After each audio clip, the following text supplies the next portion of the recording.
There's always one thing going on, everybody. That is a lot of breaking news. Come on.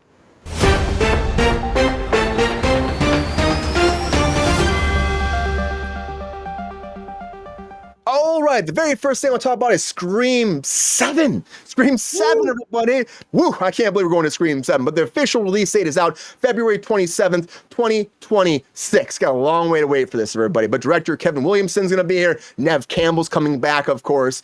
And they finally have a release date window for this. And I can't believe it's taken this long. They've been talking about this for a few months now. But if you're waiting to see that slasher, you have to wait a little bit longer because it's going to be a long time. That slasher keeps going, but somebody else keeps slashing people up, of course. It's Saw and Saw 11. Saw 11 is moving forward. And Jigsaw's back, everybody. Torben Bell is coming back one more time because John Kramer and the Saw movies can't be there, or it can't be Saw without John Kramer. Right? It's got to be there, right? So he said he's coming back.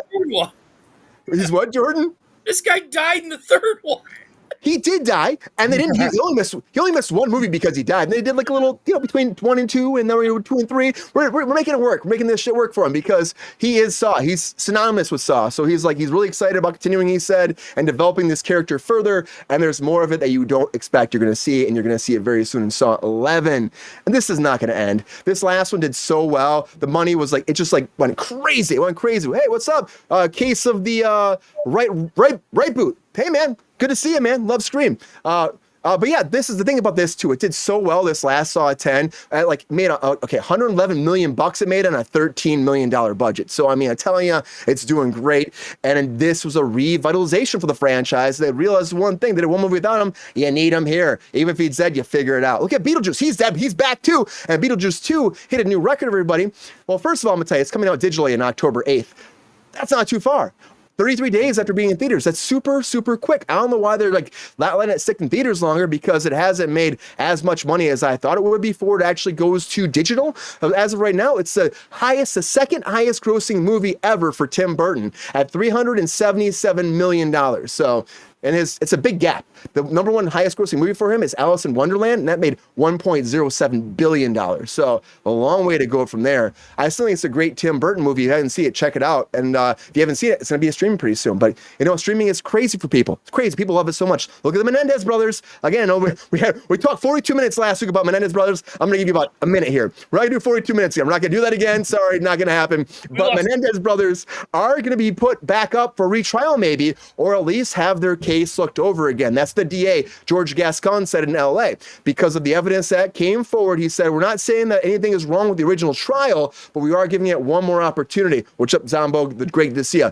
We're giving it one more try to go through all the information. And on November 29th, they're going to have a hearing. At that point, they're going to declare if there'll be a retrial or if they're going to release the Menendez brothers. That's coming very soon. But as I talked to GR about this earlier, Gascon brought this forward. He's up for election in November, so if he gets unelected, maybe this won't happen. But Menendez brothers are probably pretty excited. I know a lot of people out there have a big movement to get them out. There's big news for people that want to see that. But Ryan Murphy kind of starred this, guys. Ryan Murphy also starred 911 Lone Star, and now he also has a new spinoff coming, 911 Las Vegas. Well, that's the idea right now. He's looking at a bunch of different cities, but because Lone Star is done, he wants a new 911 coming forward. Now, ABC's picked up 911 Original, the OG, and so they'll be running with the ball and doing more for ABC. It must fit in their format pretty well, and they're excited about it. So more 911 is coming your way, but unfortunately, no more That 90s Show. And I would actually say fortunately, because this was not good, guys. I'm happy for the cast to come back and all. This was not the original. The Menendez Who? Zombo, that's a rabbit hole you don't want to get into right now. But he asked the chat a little bit, they'll go into it. Man, these brothers, there's a lot of stuff. Go back and watch our 42-minute segment on that. You'll know what I'm talking about. 42 minutes. But the 90s Show is canceled. They did 2 seasons. First season was 10 episodes. Second one was part 1 and 2, and that came out to be 16 episodes. So at 26 episodes, it's done. If you were a fan of that 70s show and that 90s show, unfortunately, Netflix doesn't see it going any further. The ratings dropped a lot. Wasn't making the top 10 when the new part 2 came out. So alas, goodbye. Kitty and Red are gone one more time. But a spinoff that is working right now is Reacher spinoff is coming out. If you love Reacher over on Prime Video, we have a new spinoff starring Mara Stern, who reprised her character from The Mothership, from the original Amazon Prime show of Reacher, and Stein's character Francis Neagley. I haven't watched the original. I know what GR did, so I'm going to ask GR about this later, because I know GR liked it and hates it. He has a love-hate relationship with the show. But her character is coming forward to have her own story, her own sideline story about investigating in Chicago a former military colleague of Jack Reacher in the Army's 111th Special Investigations Unit. And she's going to actually have Reacher in there too. So she'll be doing a big case herself, figuring out something that went wrong about a death and a murder. And she's going to solve that crime. Will that go well? I don't know. Like, I wasn't a big fan of Reacher. I tried watching it. I couldn't get into it. I just never was. I didn't read the books though too. Yeah, Jack Reacher over on Amazon. They did how many seasons, GR? 3? 4? They're in the third now. Third season. We did a spinoff after 3. That happens all the time. If you haven't seen it, I don't know. I have no reason to watch it. I know it does well. People like it. There's an audience for it. Enough to get a spinoff. So hopefully, if you love it, you're getting more. If you love Coldplay, you don't have much more Coldplay coming, everybody, because the 10th album dropped today. Moon Music. I checked it out. It was pretty good. It sounds like typical Coldplay. I love Coldplay, though. I get ripped on all the time about Coldplay. All the time people make fun of me. I don't care. I love Coldplay. But Coldplay said they have 2 more albums in them. So after 12 albums, they're done. Coldplay's breaking up. That's it. Kaboom. It's done. It's over. Check the gate, moving on. What happened was we're actually talking about the bands, total. They said they have to finally find a way to, end it, and they want to end on their own terms. And they were saying that after 12 albums, that should be enough. That's their swan song. It gives them like really purpose for the next 2 albums to give the best music they can and then move on from what they're doing. And they're really important to have a limit. That was what they were saying moving forward. Same from Chris came forward. But also they said that if something else comes forward where they can get together, like maybe a side thing or a compilation of things we haven't finished, then they might come back. I know, Rachel, make fun of me about Coldplay. I love Coldplay. Coldplay's awesome. Leave Coldplay alone. But don't leave Green Day alone, because Green Day, everybody, oh man. Billy Joe Armstrong went on the stage and he was making fun of Las Vegas. He's a big Raiders fan, or Oakland. He's a big Raiders fan, I think. Was Raiders? A's fan.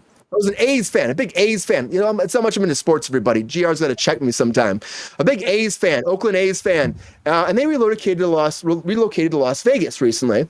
And when that happened, he was pretty pissed about it. So during a recent concert, he came forward and said, "We don't take no shit from people like John fucking King Fisher, who sold out the Oakland A's to Las fucking Vegas." And then on top of that, he goes, "Well, I fucking hate Las Vegas. It's the worst shithole in America." Woo! That'll stop you. He got banned from 2 radio stations that will not let him on the air anymore. And there'll probably be more people coming forward. Don't make fun of Vegas. Make fun of a city. That's what happens. They ban you. That's what happens. You gotta be careful about that. But I love Green Day. I do love them. I'm happy they're still going, but they might lose some fans over this, and they might not be able to get that residency in Las Vegas anymore. I say that if they ever wanted that, it's probably out the window right now. But something that's blowing up the people are all talking about is the Penguin. I know everybody's talking about the Penguin. I know Jordan's excited about it. I've been watching this too. It's been great. It doesn't feel like a Gotham or a comic book show, but the first week, 10.4 million views for the first episode. Big numbers. Max is so happy. We talked about this the other day, how much Zaslav loves this. He wants Pattinson to be the new Batman moving forward because the spinoff's doing so well, and that did so good. But you know what? I just don't know. We'll have to wait and see what happens. There's other spinoffs. The Bane thing's coming we talked about that on Monday. The Bane and Deathstroke movie's coming. You got a Harvey Dent maybe movie in the making. There's a lot of stuff with that Matt Reeves universe. Will this incentivize them to make that all canon of James Gunn's DCU? I'm not sure. Or will they shit the bed or shit the car like Will Smith? Because Will Smith apparently has a farting problem. He was on set for Men in Black, and Barry Sonnenfeld came forward and said he farted so bad in a closed-off car that they had to clear the car out for 3 hours because his fart stinks so bad, and he almost made Tommy Lee Jones pass out. So, a lot of breaking news, everybody. A lot of breaking news. Anyways, don't shit the bed in a small car because Tommy Lee Jones might kick your ass. Will Smith's farts is breaking news. Okay. It's fucking. I mean, it's not Slapageddon, but it's something. You know what I mean? It's something. Sometimes you just gotta let it go, Jordan. You just gotta let it go. Yo, player, if you enjoyed this video, please like and subscribe and hit the bell to be notified when we are live. And if you are able to join our Patreon, please join. Cause the pep star needs more snickety snacks. Cause I'm hungry. Holla back. Love y'all.